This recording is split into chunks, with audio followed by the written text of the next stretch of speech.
Hello everyone, good morning. The share is usually in the evening, but it's in the morning today. I gave the share last night and I forgot to push one button, which is the microphone button. And therefore, those that were physically here were able to hear the share, but those that were listening online got an empty recording. So here we are again, and I guess Bashert, that I should redo this class to an empty room over here, but hopefully some listeners online, and hopefully this will get to a lot of people because it's a very important class. So this week's class was dedicated by Jen Schuler, and this is in loving memory of her grandmother's third yahrzeit, today, which was yesterday, the 27th of Cheshvan, Et Tariva Bas Pesach, Allah Hashalom, may her neshama have a really great aliyah to the greatest of heights, and may she channel lots and lots of brachas to you, to your family, for much mazel, and good health, and everything else that you need, and blessings both in the material and in the spiritual. Thank you very much. Another dedication was by our dear friend Rachalea Admon, and this was in honor of her mother's yahrzeit, which is today, the 28th of Cheshvan. Beverly Bas Rose, Allah Hashalom, may her neshama have the highest, greatest aliyah. May she channel lots and lots of blessings to you, to your family, for everything that you need and want, to the grandchildren, much bracha mazel, and only good things. Thank you so much. Last but not least, the shir was also dedicated by Shimon and Shendel Liantz in honor of their son Zevi's bar mitzvah.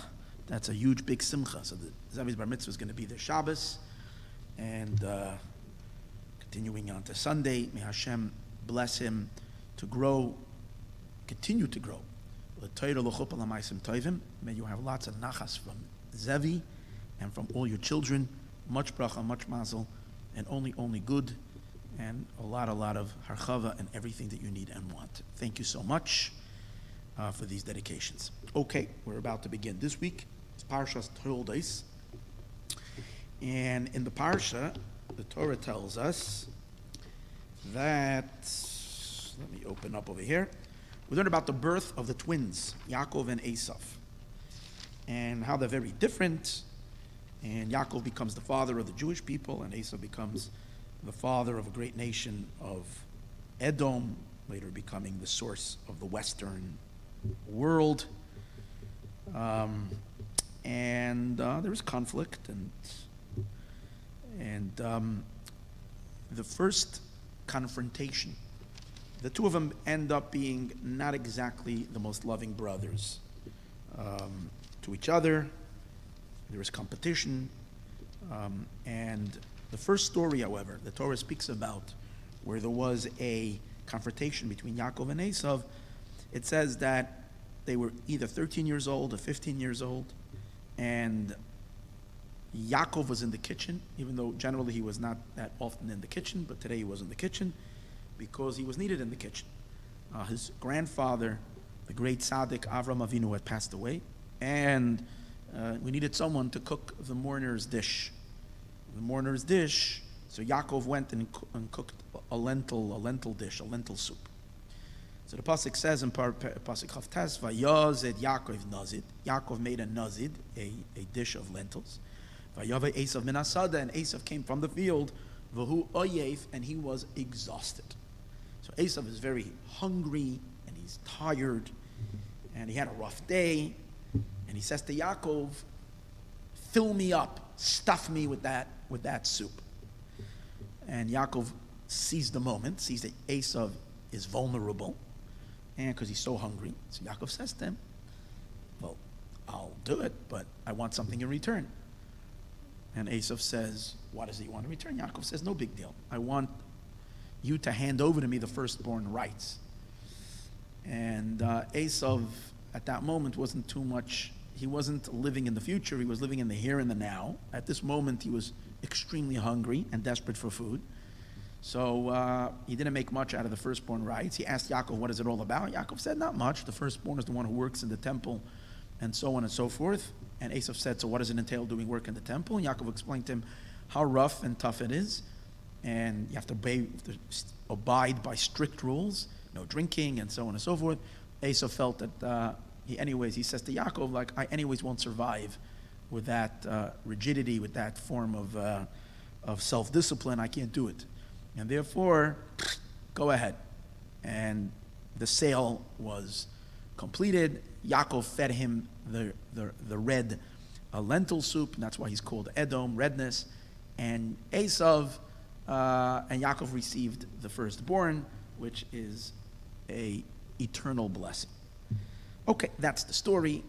And then later we have the other story later where Yaakov manages to get the blessings as well away from his brother Esau. Okay, that's the story. On the words when Esau comes, Vayava Esau ben Asada, that Esau came from the field, V'hu oyef, and that Esau was exhausted or he was tired, the Medrash takes this little statement and makes a big, huge deal about it. And it says not just that he was tired, he was exhausted, but we have to see so much more in it. The Medrash says that Esau committed 5 major sins on that day. What was Esau's sins?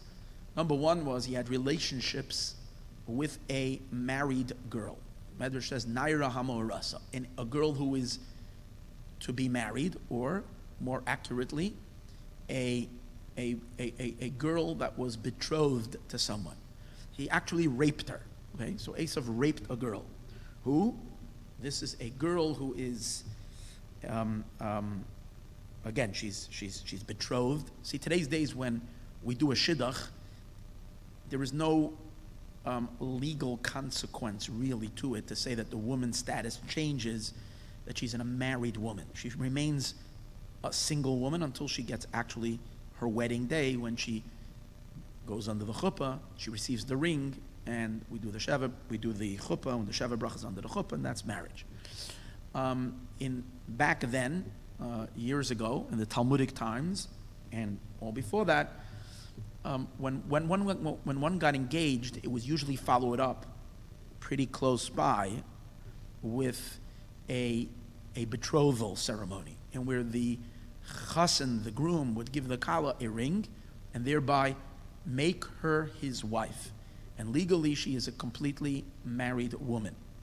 Now, the husband and wife still cannot live together until they would have a second party at a later period of time, where they would complete the marriage by setting up a chuppah and doing the 7 blessings under the chuppah, and then they would go home and live happily ever after as a married couple. 2 stages in marriage. Today's days, we do them all as one. Now, once a woman receives the ring, not the engagement ring, what people give today, but we're talking about the marriage ring, and the husband says to her, you are hereby betrothed to me, legally, halachically, they are a full-fledged married couple, and if someone has relationships with this girl, it's considered full-fledged adultery, and for that, it's punishable by death. So the Medrash says that Esau had committed that sin because there was a woman who was betrothed, a girl. She's a morasa, I mean, she's not a nesua, which means she didn't complete her marriage, and Esau had committed adultery with this woman. That was the first sin. Secondly, he killed someone, even though he killed a bad guy, but he still murdered someone, and that was Nimrod. Okay, so they had some kind of a competition, the two of them, and Esau overpowered him and murdered him. Third one was that he rejected the notion of that we will come back and live again. Tchias hamesim. He denied the resurrection of the dead. As Esau says, Hine anochi holech lamos, I am going to die, which over here death means I'm going to eternally die. So why do I need the firstborn? And the next one was he proclaimed an atheistic belief, doesn't even believe in God, because as it says, lama zeh li, why is this to me? When you say this, referring to Hashem. As it says, Zeh Keli Vanveyu, this is my God and I will beautify him. Zeh Keli, this is my Hashem. Zeh is Hashem. So Esau renounces God.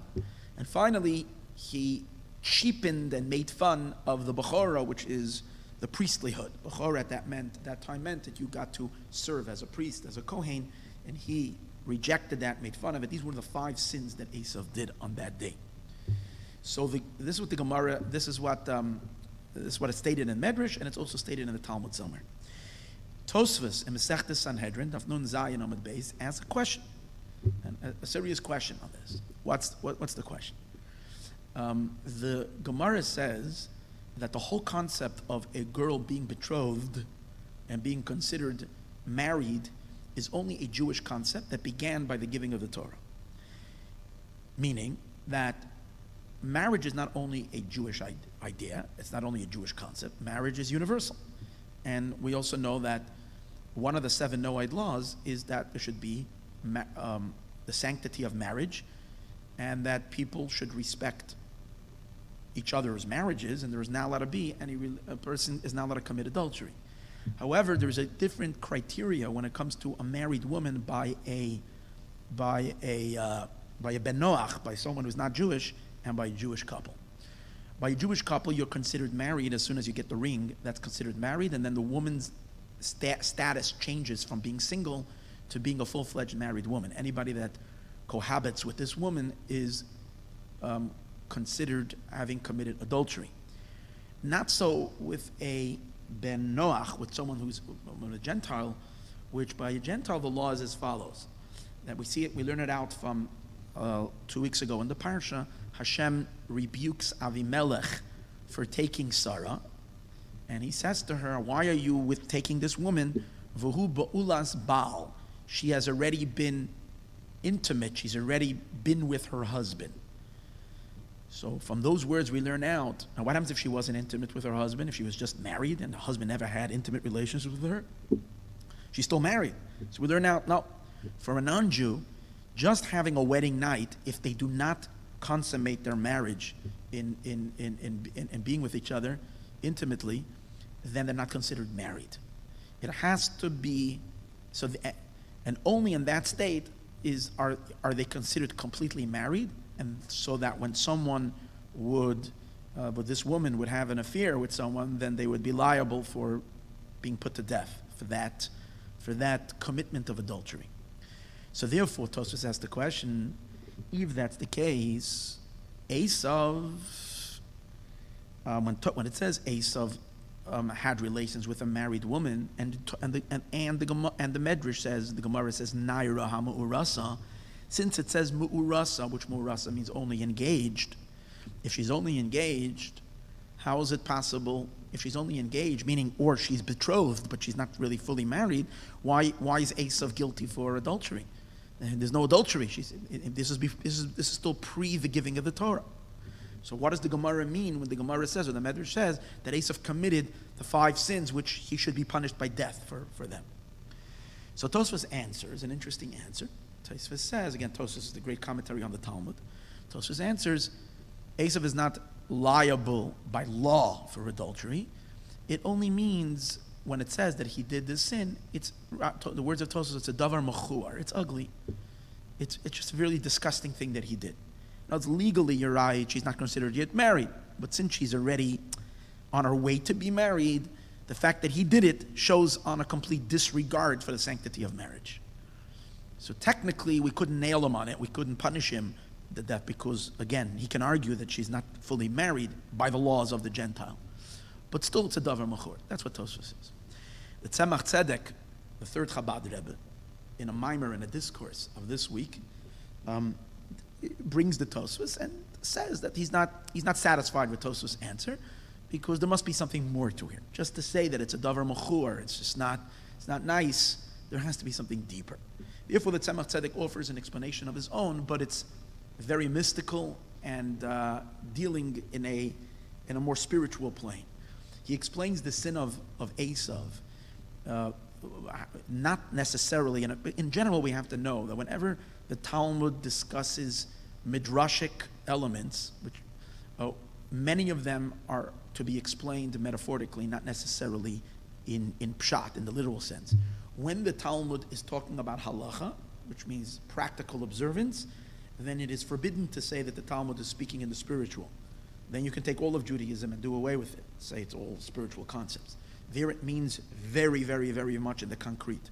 But whenever the Talmud is discussing more stories and the like, not everything needs to be understood in its physical interpretation.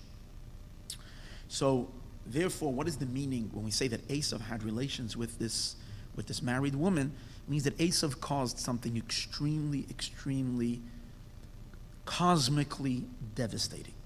And what was it that Esau? He reignited or re-stimulated the sin that happened in the Garden of Eden. What happened in Gan Eden, the Garden of Eden, with Adam and Chava? So the Talmud tells us in Masechta Shabbos, Daf Kuf Mem Vav, the Talmud says, Ba Nocha Shal Chava.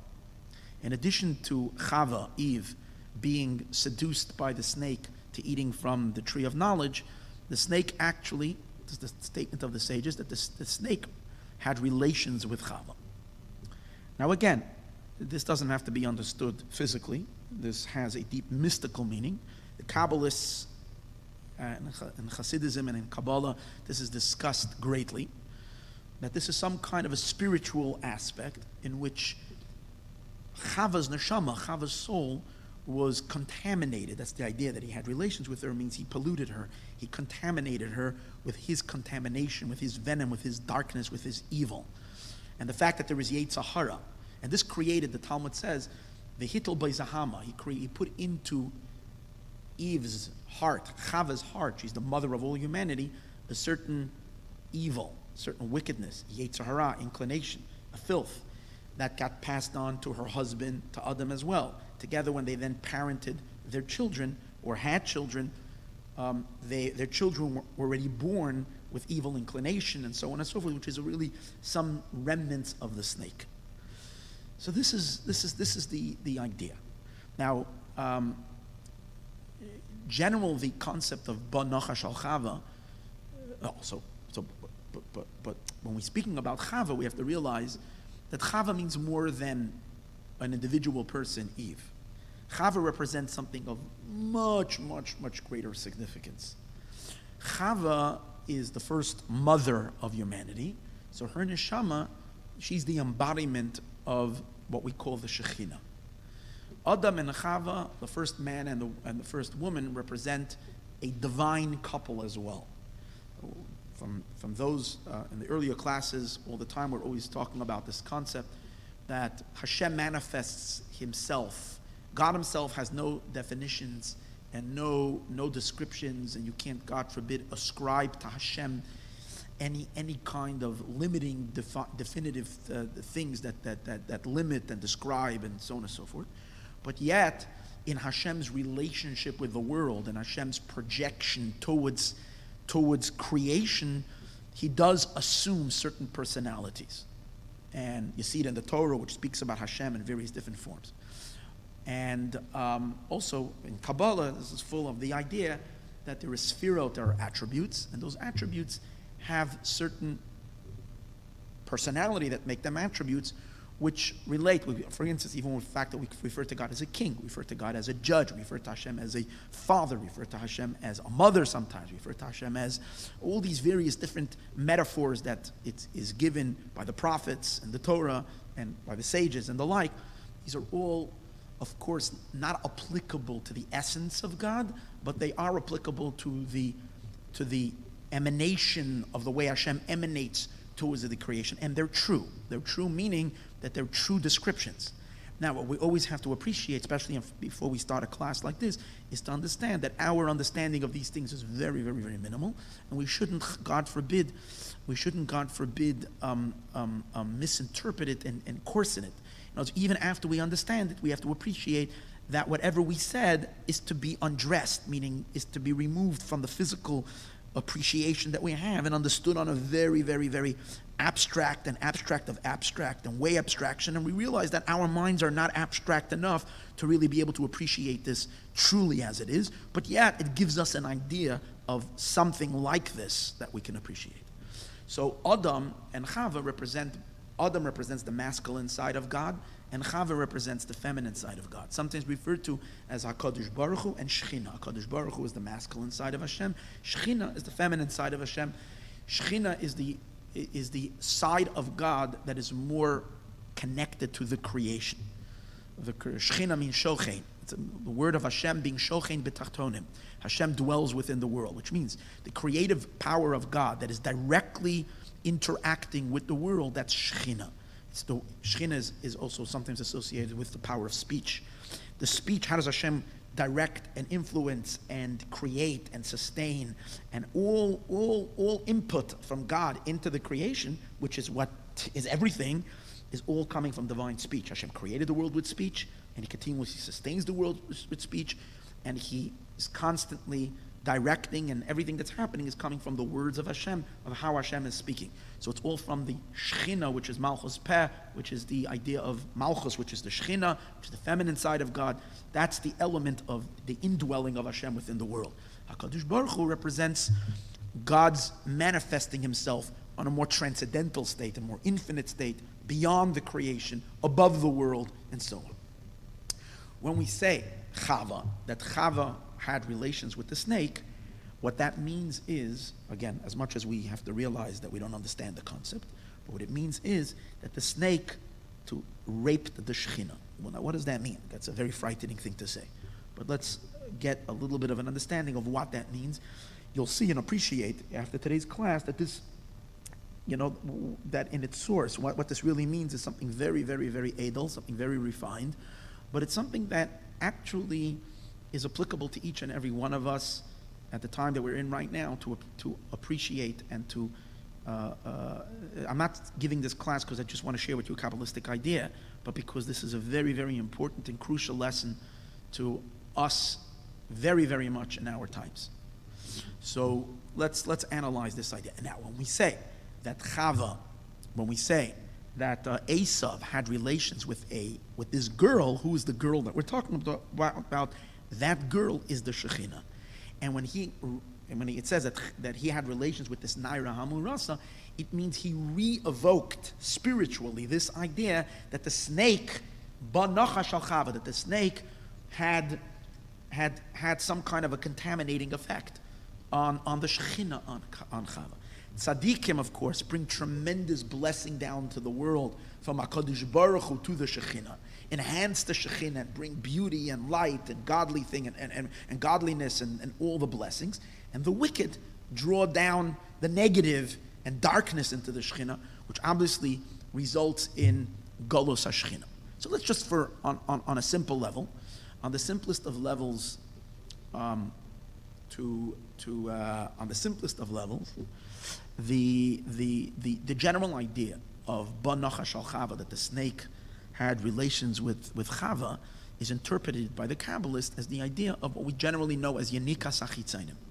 Yanikas HaChitzainim means that the negative forces are able to siphon and derive energy from the source of holiness. We realize that God is the only power. Let's just use it in simple words. God is, let's say, the electricity of all of creation and all of existence. And without that electricity, without that energy, without that power flowing into the universe, everything is dead, or everything ceased to exist. Hashem is continuously being Machaya and Mahava Olamais. He's continuously enlivening and bringing into existence all the worlds, as we said before, the power of the Shekhinah that's doing that. Now, there are negative forces that God has created, which are represented by the snake. The snake is the chief. He's the source of all negativity, of all unholiness. So when we say that the snake had relations with Chava, on the most simplest of levels, it means that the snake gets into Chava's soul and is able to, into the Shekhinah, and is able to steal from her energy to use for corruption. The fact that there is evil in the world, the fact that there are bad guys in the world, terrorists, for example, that have power, sometimes they have funding, they have money, or other kinds of dark things in the world, when the energy comes from, it's all coming from God. But why would a God give life to these things? So we say that it's, to a certain degree, the Shekhinah is in exile, and the forces of evil, the hyenas, the jackals, they steal that energy. They attack the Shekhinah and steal that energy. And that kind of stealing, obviously, even that is not beyond God's control, chas v'shalom. Hashem has control of everything, but still there is that concept that Hashem kind of is forced to go along and sustaining this garbage, and to give it power, this darkness. And that's the concept of Golos HaShekhinah, and it's all related to the fact that the snake has relations with Chava, which means he's able to siphon. The problem with that is that it doesn't really explain Ba Nachash al Chava. Ba Nachash al Chava implies that the snake is giving energy to Chava, because in a male-female intimacy, it's the male, the woman is receiving, and the male is the one that's transmitting. So in this case, it means that the snake's venom, its impurity, the Gemara actually says, Hitl Bazahama, He put a shmutz, he put an impurity into her.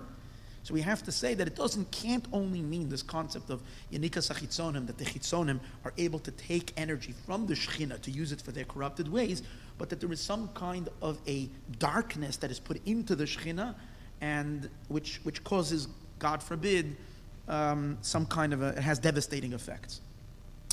So last week, Thursday night, if you want to listen, I gave a shir. It was a long shir, 3 hours and 50 minutes about. It's our Thursday night class of last week's parsha, which I came across a fascinating discourse from the Shneur Zalman of Liadi, and it's not one of the known discourses. It's in one of the more less studied books. It's not in the Torah or the Lakuti Torah, and it was a fascinating discourse that we learned, and it addressed this whole concept and this idea. And his grandson, I learned it as a discussion on Parshas Chayei Sarah, because it was a mimer on Parshas Chayei Sarah. And then I found that the Tzemach Tzedek repeats and adds commentary to his grandfather's discourse, but he uses it as an explanation on this week's parsha, on Parshas Toldos, on the idea of Esau having committed this crime of adultery with this Naira Hamurasa. So let's add one more important idea. There's a pasuk in Parshas Vayetze. I'm sorry, not Vayetze. Parshas Kiseitze in Devarim. Parshas Kiseitze. It says over there as follows: that when talking about non-kosher relationships, forbidden relationships, and it speaks about a man attacking a girl. So the pasuk says like this: if a man attacks a girl and he rapes her. So depending on where the situation is, we have to investigate if it was a consensual relationship or it was against her will or it was a rape. Which one was it? So the pasuk says like this: if it's in the city, so then we can assume that the girl went along with it because without the fact that she didn't cry out, no one heard. Obviously, you have to understand that we don't just based on that criteria. Obviously, we investigate, and we don't investigate just based on we didn't hear, because obviously it could be that the girl was even in the city. He managed to stifle her cries or whatever, and she couldn't cry out. This is just the idea that the pasuk is saying, that if it's in a city where people could have heard and she didn't protest, then she's at fault too. And if she's a married girl, like we spoke about in this case, then both of them, man and woman, are put to death. If, however, it happened, the pasuk says, "Im besada matza'a," if she was found, if this rapist was out in the field, and the girl came into the field unknowing, and the man attacked her in the field, then the pasuk says that he is put to death. Well, meisa ish levado, the man himself should be put to death. Va'isha, and the woman, naira, and to the girl, lo yisasa davar, you shouldn't do anything. Why? Tzaka naira, the girl cried out, ve'ein moishiyah, there was no one to help her. It wasn't her fault. Okay, sometimes in the Muslim countries you have a horrible thing where if a girl gets raped, they actually kill the girl, they stone the girl, and they say it's your fault. You brought shame on the family and so on. The ways of the Torah are full of compassion, and it doesn't have this kind of a horrific. The Torah says the opposite. This girl, she doesn't deserve anything. She didn't do anything wrong. It wasn't her fault. Fine. That's the pasuk. Mystically, the Zohar associates this pasuk with the concept that we've spoken earlier. This girl that's in the field is referring to the Shechina, when the Shechina goes out from her protective zone, her spiritual zone, her godly zone, where she's still attached to her husband in the worlds of pure holiness. And when the Shechina descends down into the lower realms to start giving life to the lower worlds, over there it's possible that the man who's lurking in the field, and who's that man? Who's the man in the field? Well, it says this week in the parsha, Esau ish sadeh. It says, Vehi Esau ish sadeh, he's a man of the field. So when it says the man of the field, we're talking about that dangerous field, that corrupted field. And this girl, innocently, not unknowing, goes through that field. She's attacked by Esau, which means the Shechina is being attacked by Esau. And then you say, only Esau, Ish Sadeh, he has to be put to death, which means, we're going to see soon, it means all of his Nitzutze Kedusha, all sparks of holiness that are in him. He thinks he's attacking her and he's destroying her. What's really happening, and temporarily, whether it's the Shechina or whether it's an individual Jewish neshama that's being attacked by being out in the field by some kind of impure force. So even though temporarily it's giving power to the forces of unholiness, it's giving satisfaction to Esau, he's gotten his way, but spiritually at the end, he will die Because what's really happening is he's draining all of his energy into the Shekhinah. He's losing his sparks of holiness. And when he remains without those energies, she will be, in the end, exonerated. She will be free.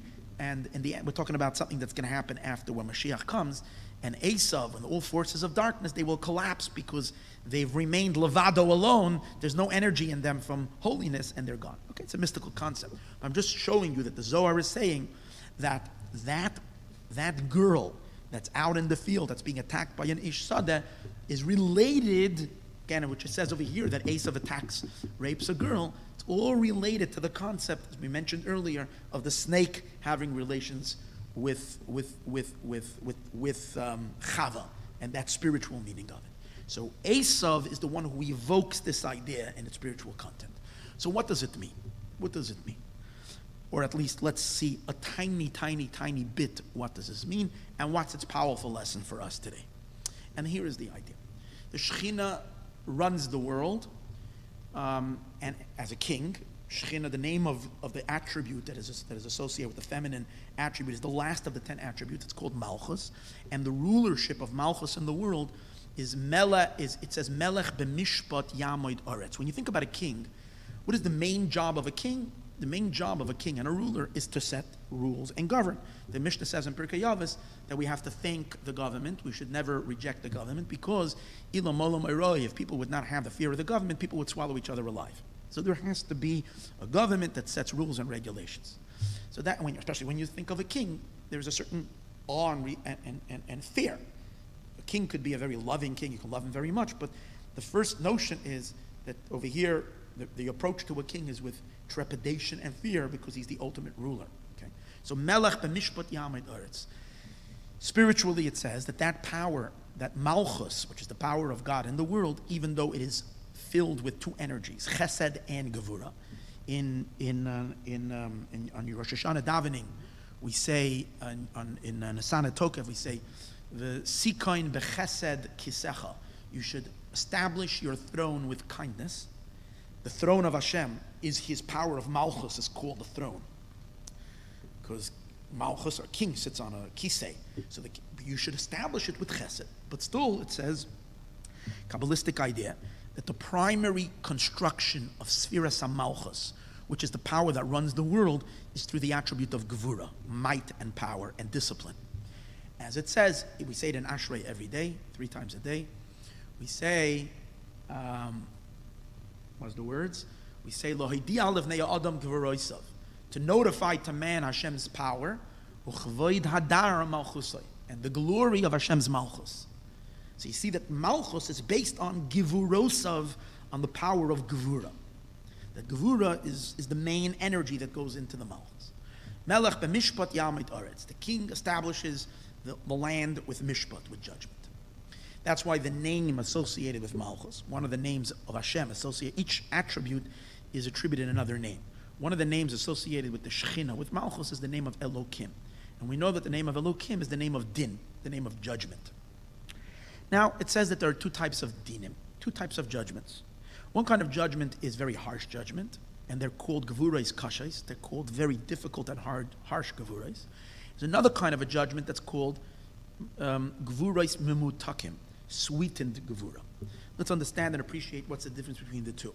Sometimes you can be tough on someone, but it really, the energy behind the toughness and the discipline is an energy of compassion and an energy of love. In general, the Zohar says that the word mishpat doesn't mean chas v'shalom harsh.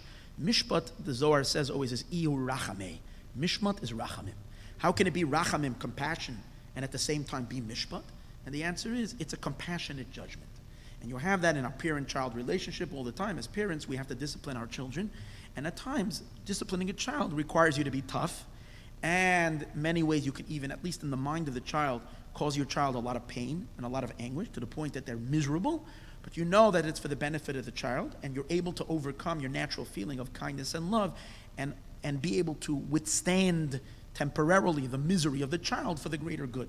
The most simplest of level is that it actually discusses in that discourse is when a little child gets themselves filthy. A little 2-year-old or 1-year-old is going in the mud and something gets themselves all dirty and full of chocolate chip, whatever. It's amazing how much chocolate there isn't a chocolate chip cookie that the mother doesn't know. We can't even believe that a child can extract so much chocolate, or a child gets himself all full of peanut butter or whatever else. So the mother has to take the child and wash their face off, and the child hates it because they're scrubbing water on their face. Child is screaming. Every baby, every parent knows that. So you don't want to hurt your child, but you realize that your child needs to be clean and fresh. So what happens if the child gets sticky with something? It's a little more difficult with some kind of a glue or something. So you have to already take hot water and scrape, and sometimes you might even have to apply some kind of a chemical or something, which really might hurt. And the child is screaming like crazy, and the mother's heart goes out. But at the same time, the mother is acting in a very vicious manner. But that viciousness is really, anybody that really understands what's happening over here sees that the more the mother loves the child, the more the mother is going to disregard the screaming of the child. If the mother doesn't love the child so much, okay, so be dirty, be filthy, or be toxic, or whatever. But he understands that, so it causes that kind of a judgment is a judgment of love. But then there's another kind of a judgment, and that's when you really, really, really, really are upset. God forbid, even in parent-children relationships, sometimes a parent becomes so disappointed with their child that they reject the child completely. I don't want to. They disown the child. Horrible thing. But it's possible. We've seen that happen.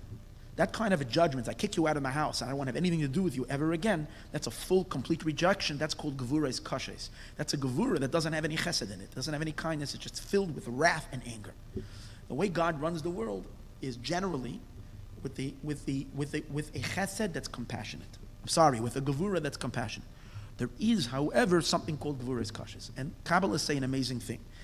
We said earlier that the power of judgment of Hashem is through the sphere of Malchus, which Malchus is Malchus is Gevura, but in that Gevura, it's through the name of Elokim. So we know in Jewish mysticism, we know that all the Hanahaga of Hashem into the world is all through various different names of God. So if you take the name of Elokim, you have the name Aleph Lamed Hey Yud Mem, but those names you can change and switch those letters. And when those letters are switched from the name of Elokim, that's the way a system works, is where the letters are changed, and when the letters are changed in a different order, they form different combinations. And those different combinations contain a different energy. Every time you rearrange those, just like when you take one word, you play Scrabble, and you take the same words and you play different, it all has different content based on what word you made from the very same letters. So the same is also, if Hashem's name, if the letters are rearranged, it has a different energy.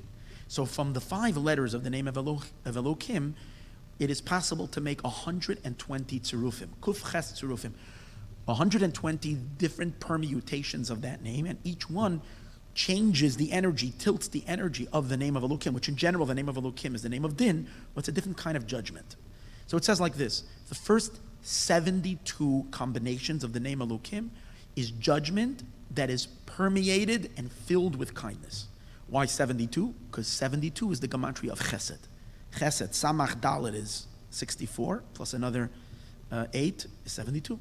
So 72, the first 2, how far does Hashem's Chesed extend into his Gevura, into the name of Elokim, for the first 72 permutations of the name of Elokim.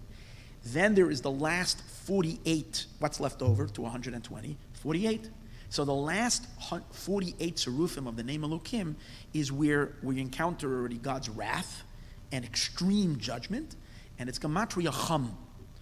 And that's what it says in the pasuk, Oisaisu moifsim bi'adnas b'nei cham. That wrath and that anger is meant only for the extreme wicked, like Paro, and the Mitzrim, since they caused the worst suffering upon the Jewish people. So when time came to punish them, Hashem unleashed upon them these 48 powers of the name of Elokim, tzirufim of the name of Elokim, which is Adnas b'nei Cham, which of course caused tremendous destruction in Egypt.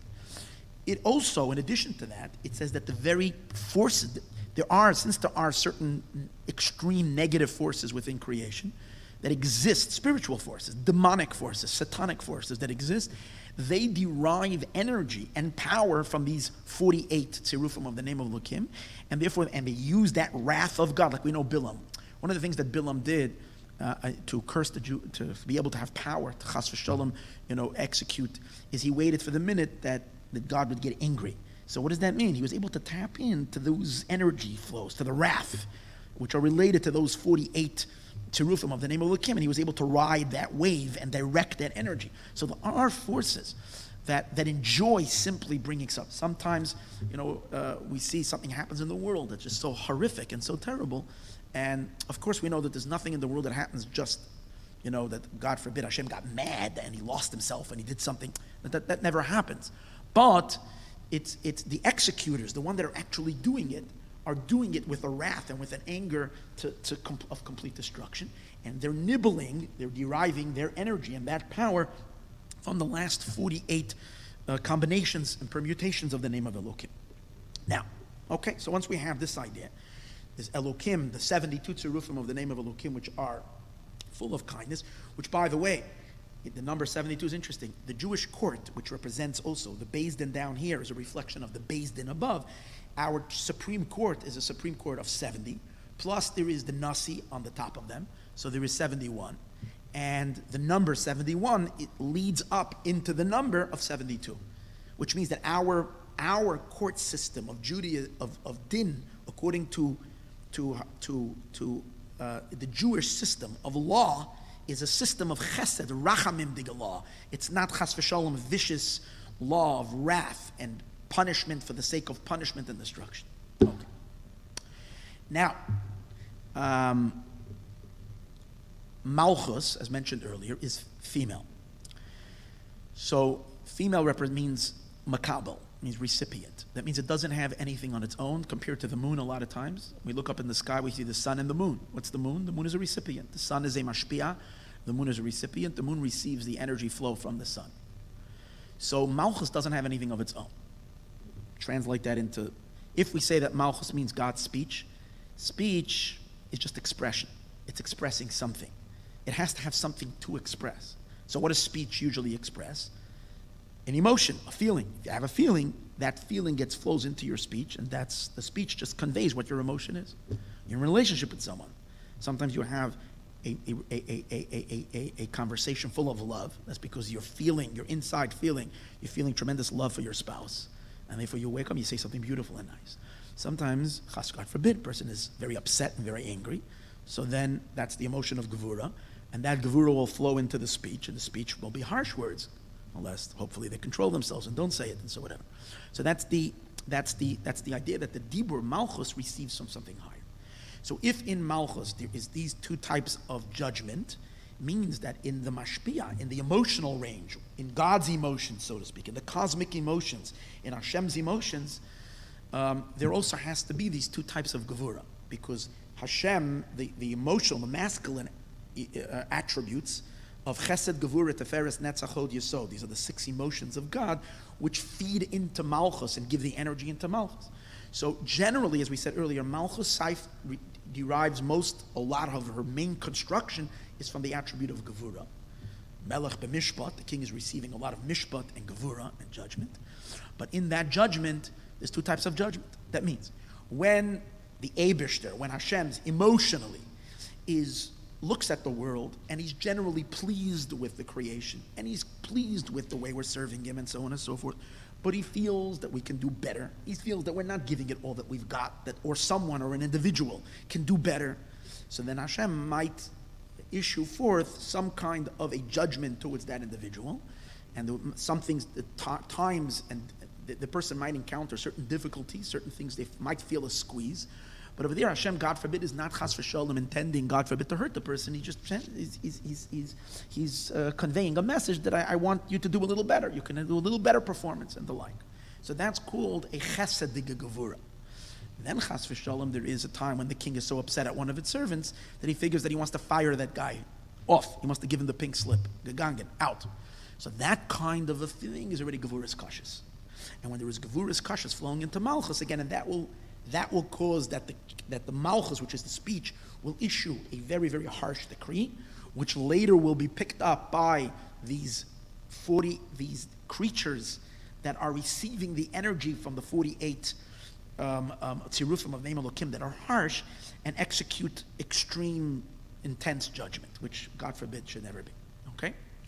So we see, but it's all coming from the past. So you have to say that in the Mashpia, there is also these two types of Gevuras that I'm showing you. There is Gevuras that are compassionate Gevura, and then there is Chas v'Shalom Gevura that is very, very extreme. Now watch an amazing thing. This whole concept of Gevura being the source of energy for creation is however not the way Hashem wants it to be. The way Hashem really, really wants it to be is even though there needs to be accountability and the world has to be run based on, and Hashem's brachas has to come to the world in a discriminating factor, where Hashem is rewarding those that are doing good and punishing those that are wicked. But still, we don't want the system to be a very, very rigid system. We want that there should be a lot of compassion. And we want that the Eibusher should run the world from a place where he's in a very, very expansive place. So the Alter Rebbe, Rabbi Zalman Liadi, says an amazing thing. He says no matter which Gevuras we're talking about, it's still the name of Elokim. It's still the constricted energy. And he calls it, interesting, he calls it Moichen de Katnos. Moichen de Katnos means when Hashem is operating from a place that he's being very, very judgmental and very, very, very much reacting to us based on our behavior. The reason why he says that's called Moichen de Katnos means, literally translated, means narrow-mindedness, or in Yiddish you would say klein kepek, being small, not big. Is because the reason why God gets upset when we're not sufficient serving him the way we should is because Hashem is so great and he's so unbelievable, magnificent, and therefore there is a certain judgment that says that no matter what you do, it's not good enough. You know, there's a pasuk that says, "Hein b'malachav yasim sahala." Even in his angels, they don't have yetzer hara. They're super. Hashem finds fault. And even in the highest, it says Hashem is medaktik with tzaddikim, k'chut tasar, the tiniest thing, not good enough. I saw an amazing letter from Reb Moshe Leib of Sasiv. If I can, let me see if I find it over here. Okay, I don't have it in front of me right now. Just something really, really magnificent. Reb Moshe Leib of Sasiv was one of the great Chassidic Rabbeim.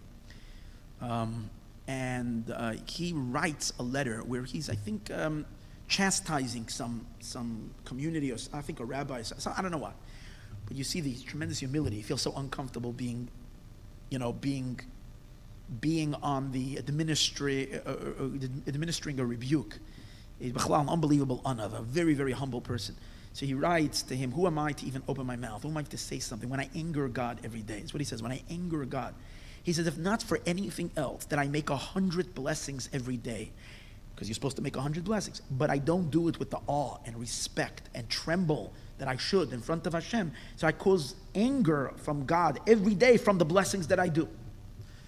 This kind of a sense of fear and lack. It says that Moshe Rabbeinu, when Moshe Rabbeinu saw the midas of Gevura, Hashem's ultimate judgment, no one could withstand that. It says in the pasuk, Gam Shamayim, even heaven, lo yizaku be'einav, is not enough refined in God's eyes. Because to the Hashem's true greatness, who can, it says Rabbi Amram Goyen, when he did tshuva, was because he once came to a town, and the people in the town, someone invited him and treated him very, very nice, but he had no idea that this was the great rabbi. And he treated him beautifully. He saw he's a rabbi. And but then later, when the town found out who was there, and they gave this guy great honor, they rolled out the red carpet. The host came crying and begging for forgiveness, and Rabbi Amnon Goyim said, "Why?" And he said, "It's true that I took you. I was very nice to you, but had I known who you are, I would have never ever have put you up the way I put you up. I would have done like I would have." So Rabbi Amram Goyen then took that as a powerful tshuva for himself. He says that's the way a person should do tshuva, because when you realize every day that you had no idea yesterday who God is, and when you appreciate who he is, you realize that all the effort that you put in is not good enough. So really all the judgment that comes when Hashem is judging us, most people are trying to do good. But the question is, are they doing good enough? For the schus of being a Jew and the schus of God giving you his mitzvahs, are you doing good enough? So that brings judgment.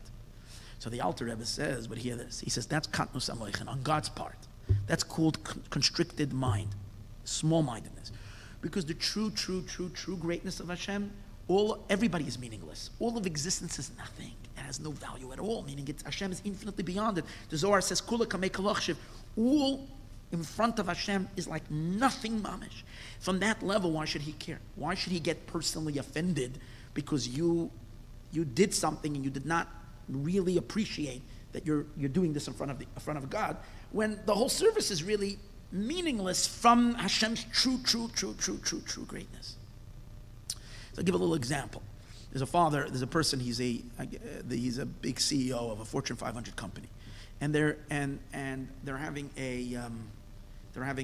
their once a year meeting of all the top what are they called, the top executives, and they're talking about the direction of the company and so on and so forth.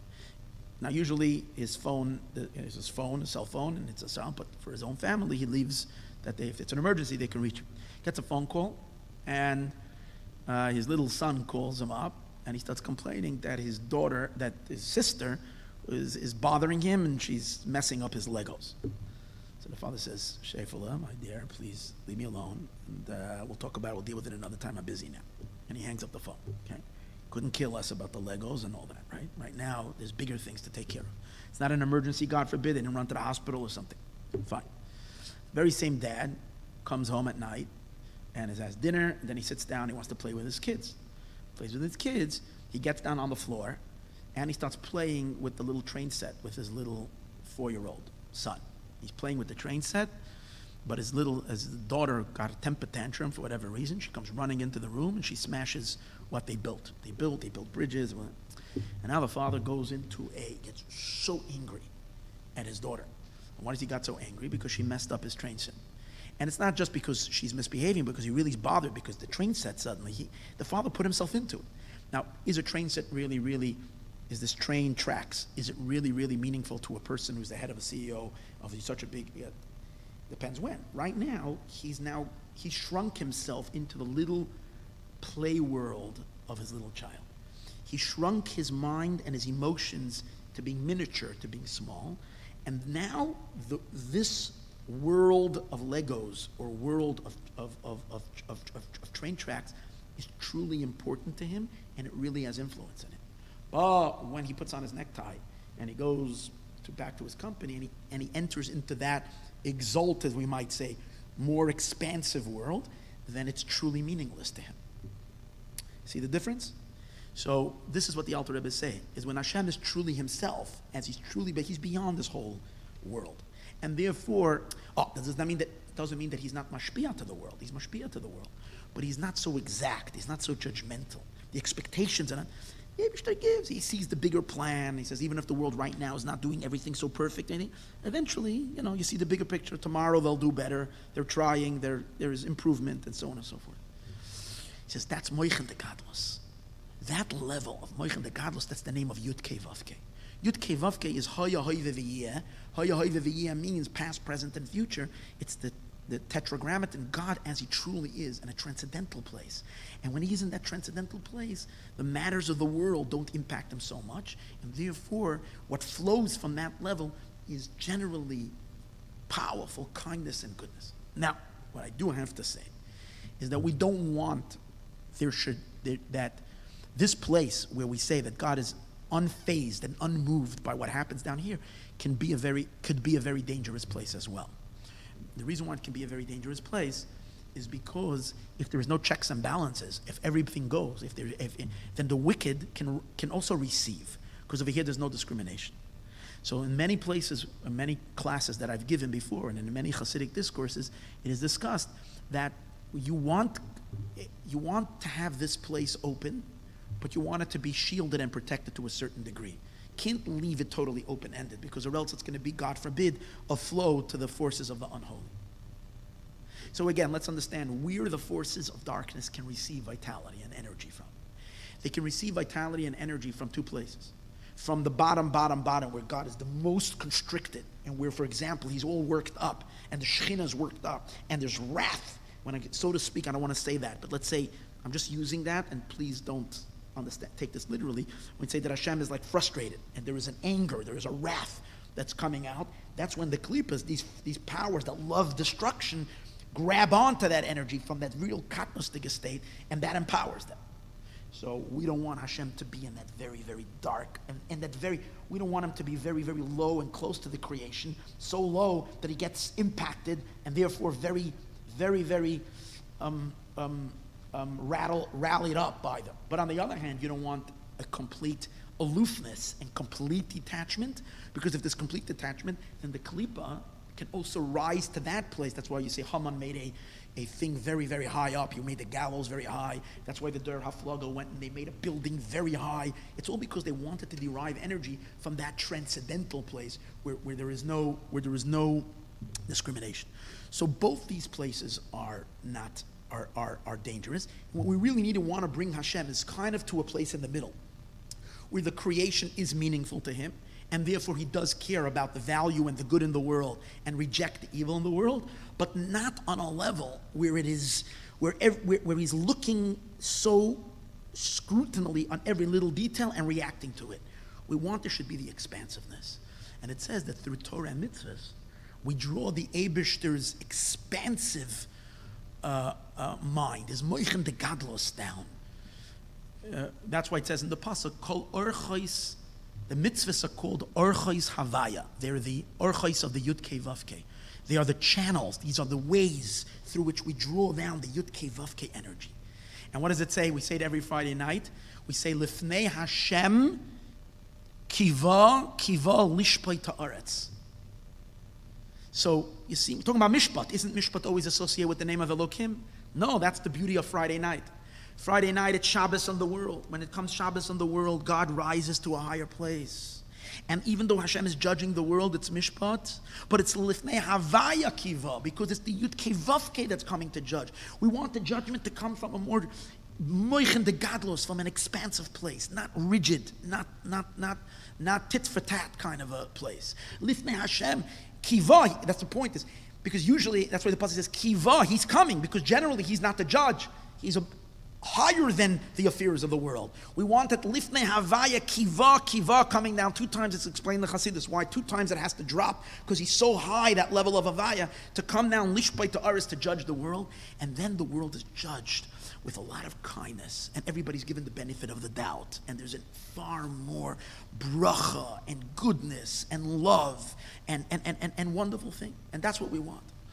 We find that the tzaddikim individually, especially from the Baal Shem Tov and onward, we're constantly working on drawing down this moichen de gadlos, causing Hashem to not work in that, because we know that tzaddikim are the ones who set the tone. That's the way it is. True tzaddikim. Rabbi Yitzchak Barditchev once said on Rosh Hashanah, it says in the pasuk, again,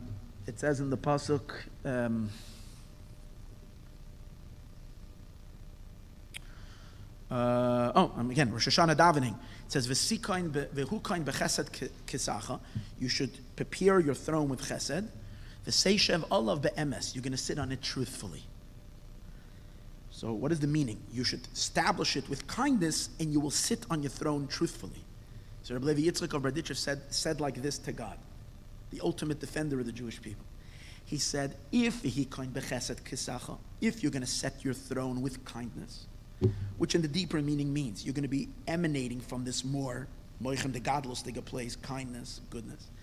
Then v'seishav olav be'emes, then you're going to sit truthfully on your throne, which means you're going to be the real boss. It's going to be true. You're really going to be the boss, because your decrees are going to be fulfilled. But if chas v'shalom, you're going to set your throne with gevura, with simtzum, with Elokim energy, not with avaya. And as a result of that, the world is going to be judged with constant mishpat, but the gevura and in gevura itself, maybe with harsh gevura, but even not harsh gevura, but still with gevura, then you're not going to be the boss. You're not going to be saved. But why? Because we tzaddikim are going to nullify the negative decrees. Me and my friends. This is what he said. Me and my friends, because that's what the Eibishter has given over. Now, what does it mean? Right? He's gonna bypass God. The answer is, what tzaddikim do is they say to Hashem, look at your children, look how beautiful they are, look what your true intentions are, look what you really want. See the bigger picture. And when we evoke that above, that's what happens. For instance, you see it in Rabbi Yitzchak, his constant anhaga. Whenever he saw someone do something wrong, he always showed how deeper the person really is good. It's not his true essence, it's an external thing. Moichem de gadlos. The Baal Shem Tov came along, and he introduced such a moichem de gadlos, such an expansive moichem above. For example, up to the Baal Shem Tov's times, or at least, I don't know if up to the Baal Shem Tov's time, but at least a period of time before the Baal Shem Tov, people were very, very, very much judged by their performance, how frum you were, and primarily by how much you knew. If you were a scholar, you were a scholar. If you knew a lot of learn, then you were important. You were a Jew. You were something of significance. If not, you were a nobody. Now you think, okay, that's the way people looked. It's not just the way people look down here.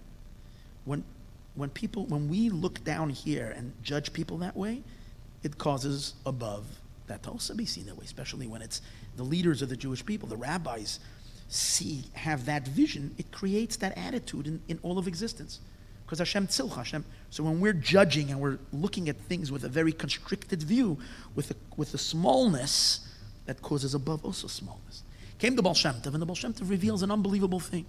The Baal Shem Tov says that every single Jew, by the mere fact that you have an neshama, what determines you have an neshama? You have a Jewish mother. So you're like a one and only child to God. One and only child who is born to parents after they didn't have children for a very long time. And now they have a child. So imagine, God didn't have children for how long? For a gazillion, for all eternity. He finally has one child, and who's that child? That's you listening to the shir right now. Whoever you are, you're the only one and only child of Hashem. Like Rabbi Rudel, Allah Hashem, used to always say, if you would open up God's wallet and go through, you would find a picture of yourself there. You're the only child.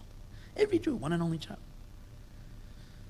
And then obviously the whole attitude changes. Okay, so if your child is misbehaving, he's one and only child to an elderly couple, there's much more leeway. It doesn't mean you spoil the child, but it also means that there's a certain appreciation.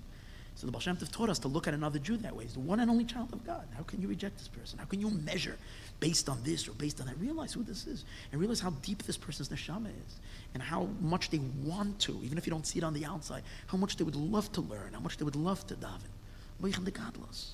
And guess what it did? You think before the Baal Shem Tov, God saw every Jew as his one and only child? Yes, in essence that was true, but it wasn't revealed. Comes the holy Baal Shem Tov, and he uncovers that in God.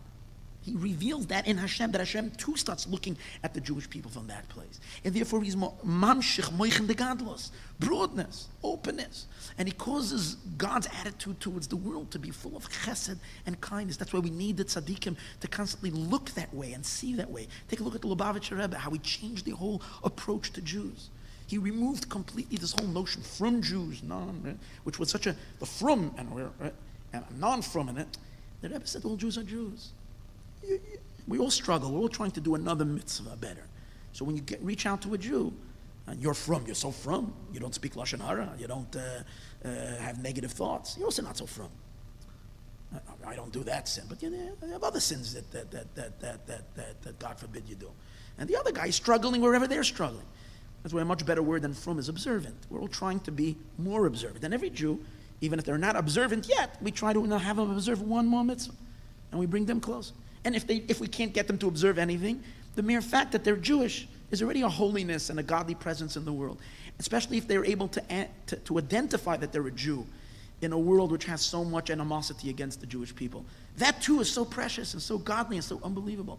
That's moichen de gadlos. It's expansive. Expansive moichen. So he says an amazing thing. I'll go back to the snake. When the dinim, when the judgment, when Hashem is acting from the name of Elokim and projecting his energy into Malchus, Malchus being the recipient, Malchus being the Shechina, Malchus being, as we spoke earlier, Chava, the woman, and the energy is coming from God being exact and rigid. So that energy flow is an amazing thing. Is called the snake is having relations with Chava. And explains it why. Just bear with me with this one important thought. It says the energy from HaKadosh Baruch Hu to the Shechina is through the attribute of Yesod. Yesod is bonding. Yesod is the connection from Mashpia to Makabel. So that Hashpah that's coming, the name associated with Yesod is Shakai, Shin Daled Yud. Name is Shakai. So he says a mystical thing, which again which is important because I didn't figure out exactly how it works. But there was a line in the discourse that I didn't understand, but it still says it, and it means it's the truth. I just don't know how it works out. He says the milui of the Yacharayim of the name of Shakai. Shakai is the general flow of HaKadosh Baruch Hu's energy into speech, into Malchus, into the operating force that operates and controls the world. Okay, that flow from the name of Shakai, the back of it. Whenever you say the back of something means the chitzonius, the external part of it. The miloi, the hidden letters of the acharayim. Now, generally, I know how that works. It's a certain Kabbalistic formula of how you do a gematria, which he says is gematria nachash, or is hem oisi ois nachash is the idea of snake. That means nachash somehow is derived from Shem Shakai. Now, again, the technical aspect of how that is derived, I don't know, and I sent it to an expert on this, and he answered me that he doesn't know. So I still don't know. Maybe if someone listening to the shir will be able to figure it out. You can tell me, and I'll be very happy. But in any case, is the element of nachash. So what does that mean? It means that generally when the hashpah is coming from HaKadosh Baruch Hu to Shechina, it's filled with kindness and love and goodness, and creates a very good mood in the Shechina, and creates that her speech should be very positive and very good, and bracha and Yeshua and goodness should come to the Jewish people, and we're always given benefit of the doubt, and things are always being done like kavschus, and everything is wonderful, and the world is beautiful, and there's only bracha and mazel and good things in the world. But if chas v'shalom, there is the hashpah is coming from Shem Shakai, but only from the back of it, that's nachash. Now, we're not dealing with klipa. It's not dark nachash. It's a holy snake. It's part of God. But it's God as he is the most moichen de katnostik. A snake has a small brain. It's the most constricted energy of God, where Hashem is being so small. I don't want to say God is being so petty, but that's sort of what it means. And therefore, influencing the Shechina's energy with such a pettiness, which translates. And this, take a look, is an amazing pasuk. The pasuk says, the pasuk says in Mishlei, derech in Perek Lamed. Let me see where it is. The pasuk in Mishlei. It says in Perek Lamed, derech hanesher b'shamayim, the way of an eagle in the heaven. Derech nachash alei tzur, the way of a snake on a rock. Derech haniya b'leiv yam, the way of a ship through the sea. Derech geva b'yam. Anyways. The simple meaning of the pasuk is very interesting, is the idea that there are certain things that don't leave any footsteps, that don't leave any trace. When an eagle soars through the sky, there's no fingerprints of the eagle. When a bird goes through the sky, when a ship goes through the sea, there's nowhere to trace it, because the water goes back to what it was, and there's no lasting sign of the path that the ship took. Same is also the way of a snake on a rock. When a snake goes on the ground, it leaves at least a sign of where the snake went in the sand. But if it goes on a rock, you can't. But he explains like this. The Shechina is called Tzur Yisroel, Tzur. When the Shechina is filled with Gevura, particularly, she's called Tzur. Tzur means hard rock. That's why we say in Hazinu, Hatzur Tamim Pa'alai, the Tzur, the rock, her ways are perfect. She's always Tamim, she's always complete. Atzur, Tamim, her ways are just. That means even if you see judgment in the world, you always have to justify that Hashem did right, even though it doesn't make sense to us. But he says, Derech nachash alei tzur is not good. That's when the snake, which means that the hashpah to the Shechina is coming from the snake of holiness, and it's inserting intense gevura into the Shechina, which means very moichen de katnos, very, very klein kepik, very narrow-mindedness to the Shechina, which causes the Shechina to be very agitated and very, very, very reciprocal to all the faults in creation, which later causes a zayhama, an impurity in the Shechina, because along with the Kedusha, the snake element of Kedusha, coming into the Shechina, the Shechina, when she descends lower, becomes vulnerable towards negative forces, to impart real darkness into the Shechina's operation mode, so to speak, and therefore causes not good things in the world. By the way, from the snake having relations with Chava, that's where Chava got Nida. She became menstruation. And the blood of the Nida also meant, blood means din, but usually the Gevura can create a child. Blood in a woman can create a child. If it's not used for that, it becomes psoles. And that blood becomes the life force of dark forces. That's why a woman is considered ritually impure during her menstruation. We know when Mashiach comes, the snake's venom will go away from Chava, which will at the same time stop menstruation, and Nida will be healed. That's what it says. It's all related to this. So why is this important?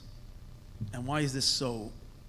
And now we're saying that when the Shechina Chas v'Shalom is impacted by this. And when these moichin dekatnos is being given into the Shekhinah, especially, again, at its original point, it's still holy and it's still not bad. That's why when Moshe Rabbeinu, I'll give you an amazing thing that will be understood by this. When Moshe Rabbeinu, when the Jewish people were attacked by these vipers in the Midbar, by the snakes, what happened was, at that time, Moshe Rabbeinu was told by Hashem to make a copper snake. And everybody will look at the snake, they will be healed. What does that mean? Why did the snakes come and hit them down there? The snakes came and bit them because there was a moment of extreme wrath of these last 48 terufim of Elokim, of anger, of wrath unleashed on the Jewish people. So the way you fix something is always to go back to the shoresh. It's beginning with the moichin, the katnus of the snake.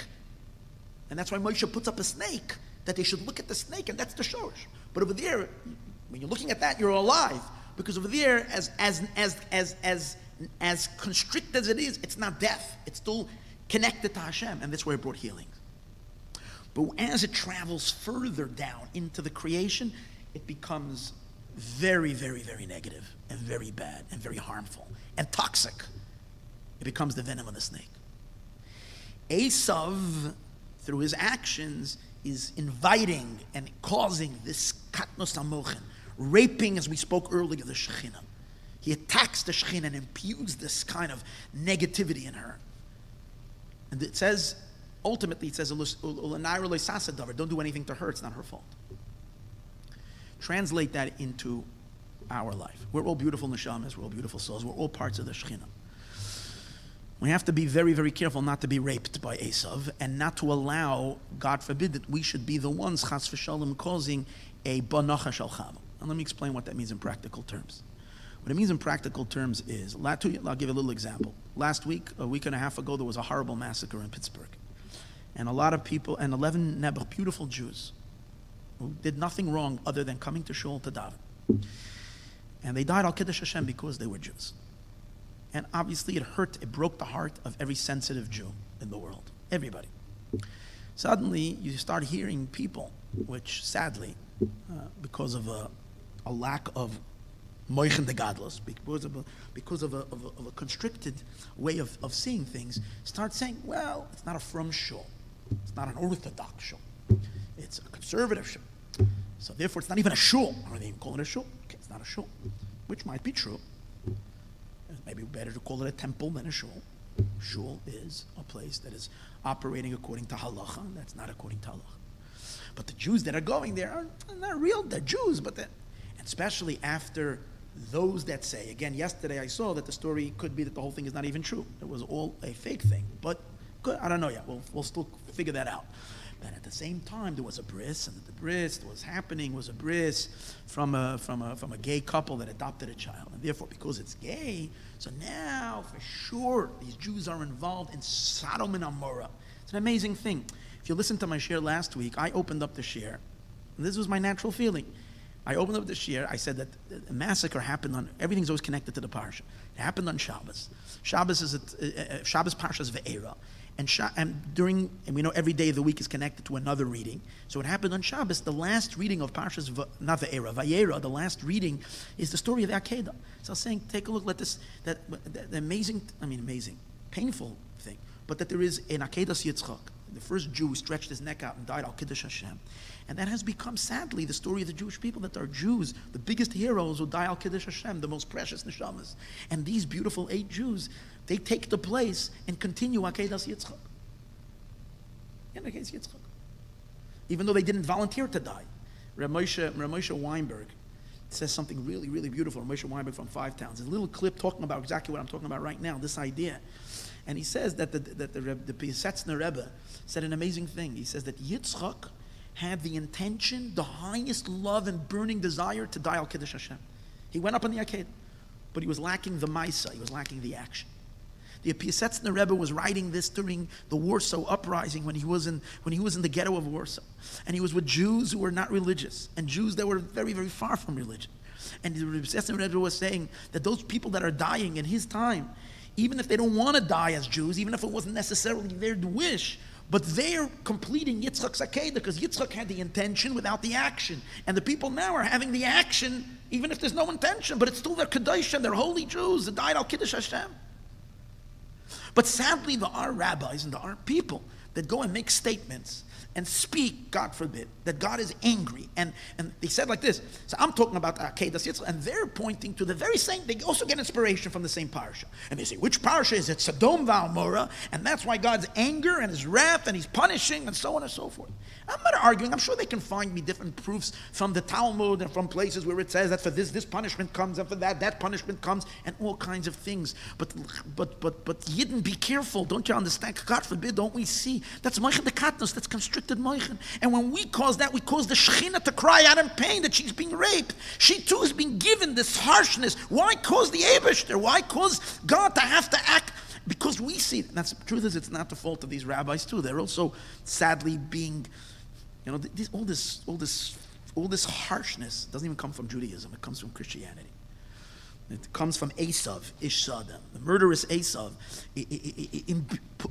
These ideas, when Jews live amongst the Gentiles, there's a give and take. We influence them with certain morals and ethics and beliefs and so on and so forth. And some of theirs trickle into the Jewish people. We start thinking like Christians, not like Jews. So it becomes more about, it stops being about a relationship with God. It becomes about being that Hashem is sitting there and waiting, giving points and so on and so forth, and you go to Olam Haba and you're sent off to hell forever, and that kind of an attitude. And that's not the rabbi's fault also. They too, l'nayr l'sasadavar. But it's just for people that are listening, you have to realize, open your minds up to Moichin de Gadlus. Follow the path of tzaddikim who love Jews. The more Jews think this way and have positive attitudes towards Jews, and not looking chitzoniistic, not learning external, seeing the beautiful Yidden that they are for who they really are. And on Shabbos one day want to go to shul, so he doesn't know exactly which shul to go to. Maybe it's my fault, maybe it's your fault. Maybe we weren't reaching out enough to these people to bring him to our shuls.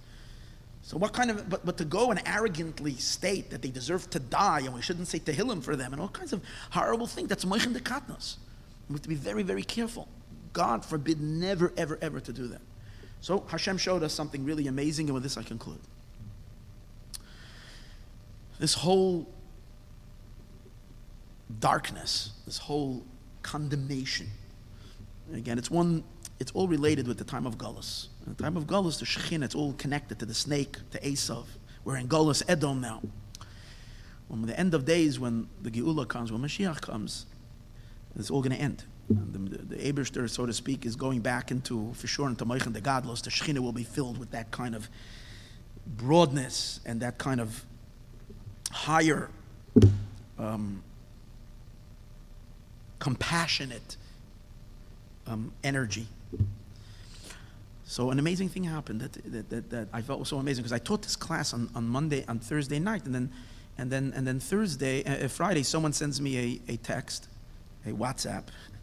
All Ruach HaKodesh these days come from the WhatsApps, right? So someone sent me Hashgacha Pratis, a WhatsApp, and he asked me, he shows me a video, does this have anything to do with the redemption, with Mashiach? And what was it? It was a snake that was climbing on the Kosel HaMaravi. And it was shocking. And I just learned the night before a whole description on the idea of what does it mean, Derech Nachash Al Eitzur, that the Nachash is on a rock. Which rock is it talking about? The Kosel is the Shekhinah. The Shekhinah doesn't go away from the Kosel HaMaravi. More than that, in Kabbalah it explains that stones are Malchus, are the Shekhinah. It's made up of words. Words are stones. And the ultimate stone. So when Shlomo HaMelech is talking about Derech Nachash Al Eitzur, the snake is on. So a stone was slithering its way across the women's section. Women again, feminine side, Malchus, Shekhinah. And when I saw that, it hurt me very deeply, because I said, oh my, is this a sign that we're under those Gevuras now, Chas v'Shalom, that a snake is on it? But then I realized that that's not the story. I'm looking at it with dark eyes. I should look at it with bright eyes. The story is the opposite. Since we're living in Mashiach's days, the amazing thing happens. The snake has been in that wall forever. Even it wasn't there physically, spiritually it was there. He was causing constriction in the Shekhinah, which brings the exile, which brings darkness. The amazing thing that happened was that the story is that a man in the Kosel climbs up and he removes the snake off the wall. What that means and that translates to us, that this darkness, this attitude, this Maayon dekatnos should be removed from all of us. We should start seeing expansiveness. We should start seeing goodness. We should start seeing tremendous love and towards our brethren. And the Eibishter too, no more of this darkness, no more of this judgment. And should be only good for the Jewish people.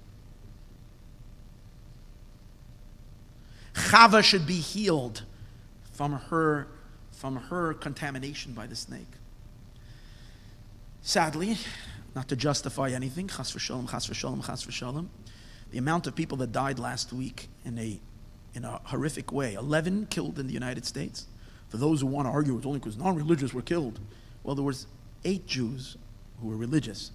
And sadly, beautiful, a couple, father and mother, and 6 children died in a horrific accident on a road, not doing anything wrong, okay? Not gay or whatever. And they burnt, God forbid, they horrible stories. He says they see an intense gevura. So you had a gevura over here and a gevura over there. How many people altogether? 19. Chava is gematria 19. And Kabbalistically it explains because it's the inside of the Yud Kei Vav Kei. The letters that are not Yud Kei Vav Kei is gematria 26, but if you hide the hidden letters, is one of Hashem's names is 45. It's inside. It's like the Chava's rib. Any case, let it be that in the very same week the snake was removed from the coast. Let it be that if Chava, that the tikkun should be. Now, I'm not justifying anything. Quite on the contrary, I'm giving a blessing that we should be finished already with the snake and finished that Chava should already be healed. It says that Sarah did a tikkun on Chava. She went down to Paro, it was like a snake, and she came out alive. So we have to make a tikkun on Chava. And we should get rid of all Maayon dekatnos. We shouldn't see things constricted. We should see things broad. And always look with a positive eye. We don't need to judge other Jews and not to say stupid things. I'm saying again, we shouldn't say stupid things. We should see and only have a good eye towards our fellow Yidden. And by us looking that way, we cause the Eibishter to look that way. And hopefully we're rid of the snake and we're rid of the Maayon dekatnos. We're living in Mashiach days. May the Eibishter bench us all with tremendous miracles and tremendous light and tremendous bracha. And another element of Maayon dekatnos is that that sadly there's so many Mashiach things that are happening in the world in front of our eyes. Unbelievable, but yet sadly, a lot of times Jews are close to it. We want to see only what we want to see instead of seeing the unbelievable miracles that Hashem has done in transforming things tremendously. And today is a big election day and so on and so forth, which is part of that transformation. I'm giving a blessing that it should work out for the benefit of the Jewish people in a truly way, even if for people that don't see it yet. But it should all be an amazing nitzachon for Kedusha and for holiness, and that we should all open up our eyes to be able to have Maayon dekatnos, both towards each other and b'chlal towards Mashiach and towards goodness. And that kind of change of mind and change of heart will bring about the ultimate blessing of the Eibishter, B'chinu Avinu Kulanu Ka'echad. May we merit to see it now, and now.